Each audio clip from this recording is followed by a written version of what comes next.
You ever get into one of those arguments with a friend about what a movie really meant?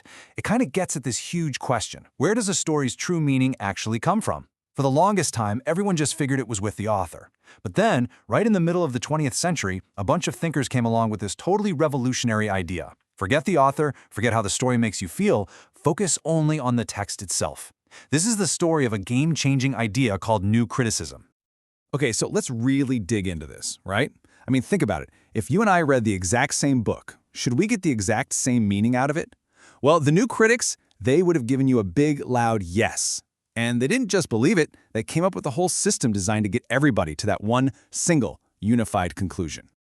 So, to see how we got there, here's our game plan. First, we'll look at the old way people used to read. Then, we'll dive into their radical new focus, their two huge don'ts, their ultimate search for something called unity, and finally, we'll see what kind of echo this whole movement left behind.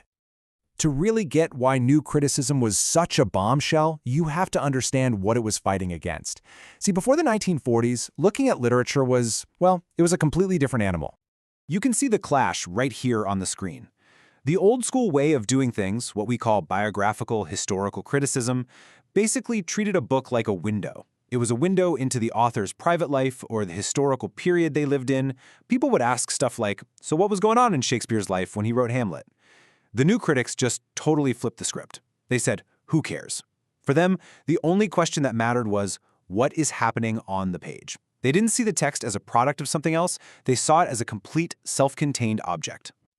So if you say the author's life is off-limits and history is off-limits, what's even left?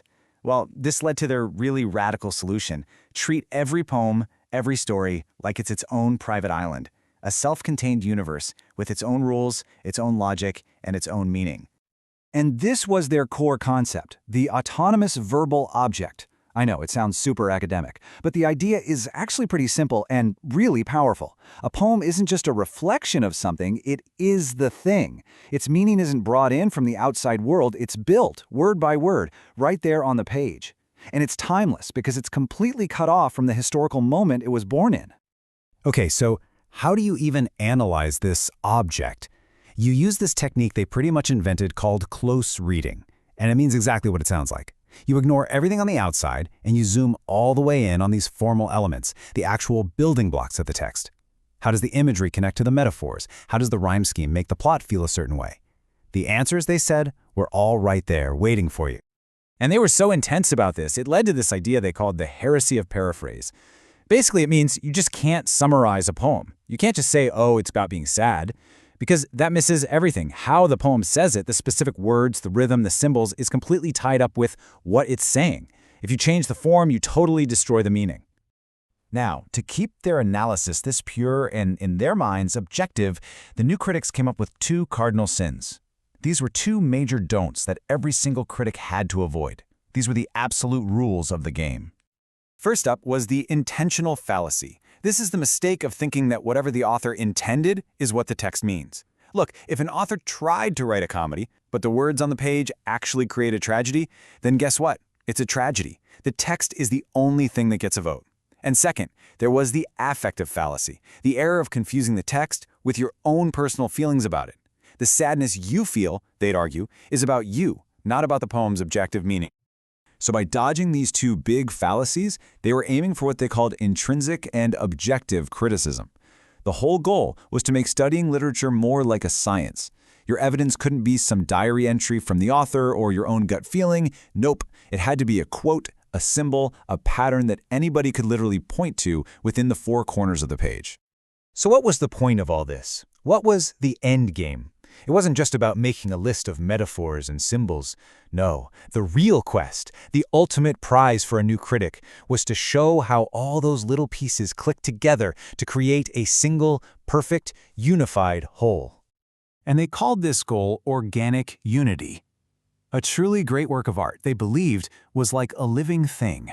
Every single piece, every word, every comma, every line break, had a job to do. Nothing was extra. And all these parts worked together in perfect harmony to communicate one complex central theme. And the search for that unity always started in the same place, finding the complexity. See, for them, a great text wasn't simple. It was packed with stuff like paradoxes, irony, ambiguity, and tension. It was constantly pulling the reader in different directions. So your first job as a new critic was to go on a hunt for all these conflicting forces and map them out. But finding all that chaos was only step one. The crucial second step, the real aha moment, was to find the order hidden inside that chaos. And that order? That was the theme. It wasn't just the topic. It was the master key that unlocked everything, resolving all the paradoxes and harmonizing all the tensions, proving that it was all part of one coherent, profound statement. This, right here. This was it. This was the guiding question for every single new critic. Their entire job was to answer this one question. They truly believed that because the text was an objective thing, there had to be a single best interpretation, the one that could most convincingly show how every single element of the text worked together to create that perfect organic unity. For about 30 years, this was pretty much the way literature was taught in universities. But, like all big ideas, its time in the spotlight eventually came to an end. So let's take a look at its rise, its fall, and what it actually left behind. I mean, new criticism had a heck of a run. It really took off after World War II, and it completely dominated American universities all through the 1950s. But then the 1960s happened, and with all the social upheaval, its influence started to fade. A new generation of critics came along and started asking very different questions. Questions about society, politics, and power. So, what's the final verdict? Well, it's complicated.